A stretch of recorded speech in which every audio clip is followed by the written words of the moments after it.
What's up, everybody? This is Dallas Doan here, and today we're going to go through Substance Designer 5 beginner tutorial, and we're going to talk about what to expect before you start Substance Designer 5.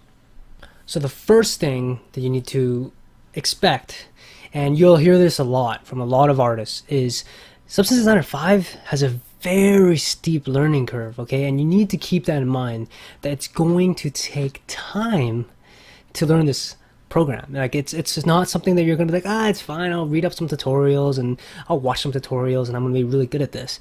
It takes a lot of time because of just how different your mindset has to be to get good at this program. So just keep that in mind, that this program is not something that, you know, if your plan is to spend a week in Substance Designer and become very good at it, it's not going to happen, right? It's like learning anything.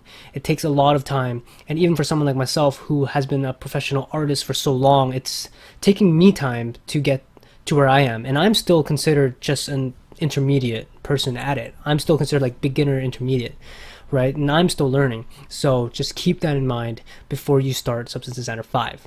Number 2 is my recommendation before you go into Substance Designer 5 is to think of like is to kind of change your mindset, right? You're going to look at a lot of videos and tutorials, and it's all about, how do we do everything procedurally, right? Procedural.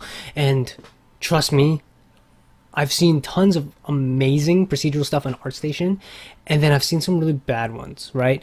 So is it worth it, right, to dive right into procedural? Because fully procedural is very difficult, and it takes a lot of time and practice, right? So the most important thing is, when you get into Substance Designer, is just to try and do simple things that you normally would do in Photoshop if you've been texturing in Photoshop. If you haven't been texturing in Photoshop, fine. Just focus on the simple things that you normally would do in Photoshop, right? So, and why that's important is because you just want to get in the program, right? You just want to get into the program. You want to learn how to navigate in there, how to find things, how to put things together, how nodes work, and how things connect here and there.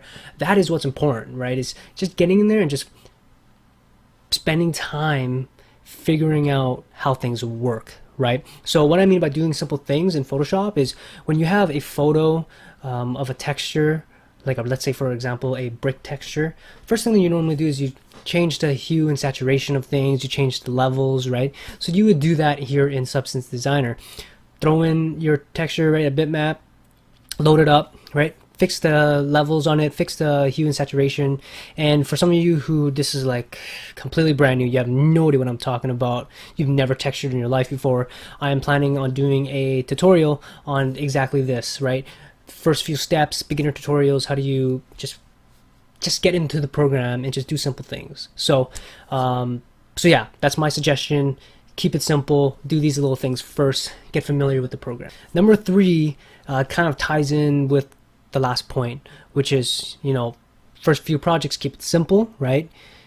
And what I mean by that is, in this point, is if you already have a texture workflow with Photoshop, with ZBrushing and Maya, tiling textures, all that kind of stuff, maybe you still utilizing those techniques, but then once you get to a certain point where you've already blocked in the large shapes in ZBrush or in Maya, take those high poly assets and low poly assets, bring them into Substance Designer and start baking in Substance Designer. Again, Substance Designer has amazing tools when it comes to baking high poly to low poly textures, right? So just getting familiar with how do you bake things is huge in Substance Designer. So sometimes what I'll do is I'll model something and I'll make sure that it tiles in Maya, make it high poly, low poly in ZBrush, right? Bring it back into Maya, make it all tiling, throw it into Substance Designer, and then in Substance Designer, that's where I'll start doing the micro details, right? Like the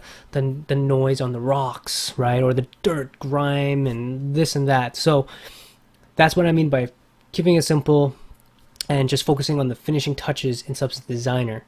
And number 4 is more for someone who, again, has a little bit more experience and has been texturing in, let's say, Photoshop, right? This advice really helped me kind of understand Substance Designer more.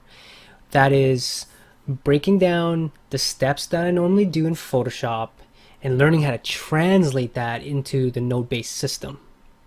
So before, I already spoke about hue, saturation, and lighting, right? And then I spoke about the levels and tweaking your levels.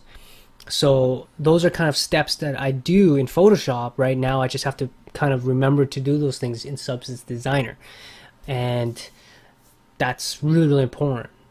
So again, so the key point there is just to break your steps down, and that way when you're breaking your steps down, it should kind of help you simplify the process of using Substance Designer.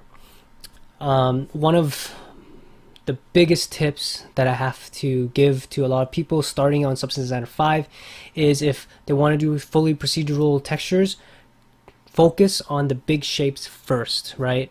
Always focus on the big shapes first, the big rock cliffs or the brick. Focus on that stuff first, then focus on the micro details later. So keep that in mind.